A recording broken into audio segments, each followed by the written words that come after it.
السلام عليكم ورحمة الله وبركاته. دمان برشوين الصومالية دادي أدباني سلامنا. وكملي جيني وينا forever living product iyo alaabteena qayb kamida maanta xaga waxaan niigu soo bandhigaynaa waxa weeyaan waa qayb kamida wax soo saarkeena taasoo ah qaybta miisaanka ama miisaan dhimida qaybtan miisaan dhimida waxa loo yaqaanaa C9ka marka waxaanu ku soo qaadan doonaa sida uu shaqeyso halka niiga muuqata waxay ka kooban tahay laba caagadood oo dacara oo kuwana borotiinki oo ay ku jirto 24 gram oo borotiin oo kan bacda ku jira caagadii lagu qasanayay iyo sidoo kale halkan waxa ku jirta bogoskan fiberkii cuntooyinkii galka lahaa waxa ku jira kiniinkii baruurta gubayay intii ba ku jirta oo cuntooyinkii fiberkii ay kamid yihiin waxa ku mida kuwan oo kan oo loo yaqaan karsina plus oo baruurta guba iyo kan oo time la yiraahdo ama teedkan yar hoos u dhiga cabirkii baa sidoo kale la socdo oo qofku jirkiisa ku cabirayo buug baa la socda buugaasi wuxuu ka caawinayaa isticmaalka alaabta tan waxa weeyaan waa maalinta koobaad ilaa maalinta labaad qofku waa maalinta uu challenge-ka ugu badan uu marayo miisaankiisa sida ugu fiican uu ku ridi karana labada cisho wax cunto uu isticmaalaya ma jirto wuu soomayaa qofku wax yaro gaajada ka yara biisuunbu isticmaalaya laakiin cuntooyin badan ma qaadanayo sida iniga muuqatana 5 waqti ayaa la isticmaalaa waqtiga quraacda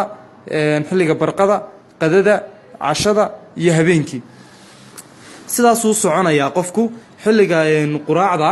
wuxuu qaadanayaa qofku 2 midho kiniinka karsina plus waa ka weeyaan halka dambana uu kaga qoran tahay oo waa time-ka karsina plus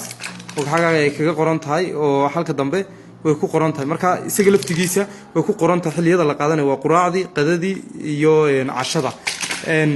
marka 2 midho karsina plus ayuu qofku qaadanayaa labada markuu qaato wuxuu sugayaa mar walo kiniinka yar la qaato baruurta gubaya 30 daqiiqo ayaa la sugaa 30 daqiiqo programkan waxa ugu fiican xilliga aroortii la bilaabo xilliga salaada subax markuu qofku uu soo tukado markuu inta uu qaato 30 daqiiqo sugo oo uu 30 daqiiqo sugo wuxuu isticmaalayaa aloe vera gel dacarta oo wuxuu ka qaadanayaa dacarta ayuu isticmaalayaa ilaa 60 ml wuxuu dhowr siyaabood buu cabiri karaa wuxuu ku cabiran karaa slish buu ku cabiri karaa amba koob baxan ku jira koobkaasi oo miligramku uu ku qoran yahay markuu inta isticmaalo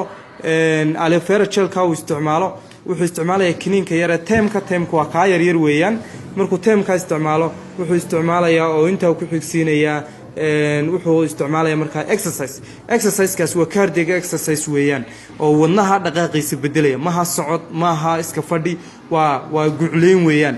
yar uu sameeyo xilliga barqadii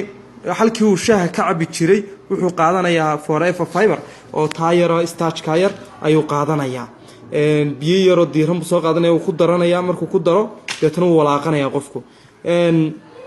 xilliga